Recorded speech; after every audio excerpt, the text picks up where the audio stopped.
The Inspector General of Police Douglas Kanja and the DCI boss Mohammed Amin are expected to appear in court today to receive fresh directions in a case where they're accused of contempt of court orders. The police chiefs now face an intense final opportunity to appear in court, or they risk potentially being jailed for missing up to 3 court sessions. The bosses have been missing court summons to explain the whereabouts of the Kitengela 3 youth who had gone missing for weeks, as ordered by Justice Bahati Mamuye. Kanja and Amin first snubbed a court session summoned by Lady Justice Diana Kavedza, where she ordered the two to produce 6 Kenyans who were abducted in December 2024. The orders required that the victims be produced before the court on December 31st, 2024, but this did not happen. This is why Party leader Kalonzo Musyoka has warned that if Kanja and Amin fail to honor the court summons, they will petition for his immediate arrest, adding that no one is above the law. Vijana 6 hawajulikani wako wapi.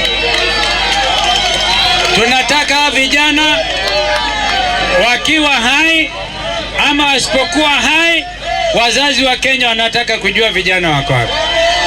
Na kama Inspector General hatafika mahakamani kesho, yeye atahukumiwa na kuwekwa korokoroni mara moja. Meanwhile, the opposition leader has urged President William Ruto to swiftly establish the Independent Electoral and Boundaries Commission selection panel just days after the High Court cleared the list for submission to the President. Ruto has no excuse other than to now put in place the 9 panelists so that we can have as soon as possible a new IEBC. Kumbukeni, wanatafuta kila njama ndio wapeleke mbele hata wakati wa uchaguzi kikatiba ambao inajulikana na ngojua 2027. Let's not give them any excuse. No excuse whatsoever. On the other hand, his opposition counterpart, ODM Secretary General Edwin Sifuna, has fired a warning shot to some members of the ODM party who are thinking of leaving it. The SG has affirmed that he is in ODM and to stay, and those who feel tired of fighting for Kenyans can leave the party. Mimi nitazidi kusimama kwa ukweli. Kama kitu ni kibaya, kitu ni kibaya. Na tutasema ni kibaya. Wale ambao wanasikia wamechoka. Kama umechoka kutetea wananchi, umechoka kusimama na haki, wewe ondoka ndani ya chama, uende uingie tu UDA mara moja. Pearl Newsbeat. And up to 6 African head of states are expected in the country this morning when President William Ruto chairs a crucial retreat of heads of state on a myriad of reforms at the African Union. President Taye Tsekere of Ethiopia, Comoros Azali Osumani, Togo's Faure Ngasinye, Ghana's John Mahama, Yao Laurenco from Angola, and Umaro Sisako from Guinea-Bissau have confirmed their attendance. The Bureau at retreat on African Union institutional reforms is coming when Kenya has gone flat out in drumming support for its AUC candidate Raila Odinga, whom Ruto is expected to make a strong case for this morning. Last week, Raila pitched camp in North Africa, where he met and held discussions with Algeria Prime Minister Nadir Larbawi, Tunisia Secretary of State for Foreign Affairs Mohamed Ben Ayed, and Mauritania's President Mohamed Ould Ghazouani. Pearl Newsbeat. The Kenya National Examination Council is set to open the registration of the 2025 Kenya Primary School Education Assessment KPSEA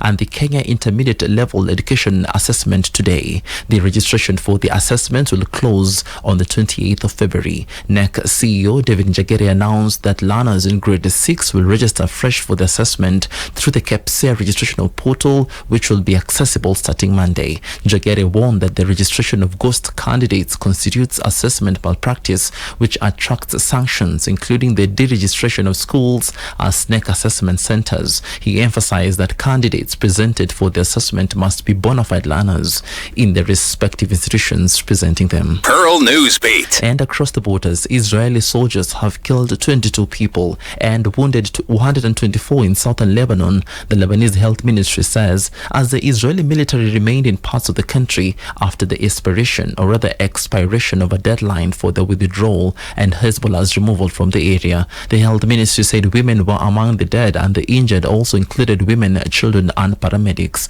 On Sunday morning, thousands of residents returned to towns and villages along the border despite warnings by the Lebanese and Israeli armies and the UN that the region remained unsafe. Israel said the 60-day ceasefire agreement with Hezbollah, which came into force force in November had not been fully implemented, and it remained unclear how many of its soldiers remained in Lebanon or how long they will stay. According to the Lebanese Health Ministry, Israeli forces attacked people as they tried to enter locations that were still under occupation. The Lebanese army said one of its soldiers had been killed and another wounded by the Israeli fire.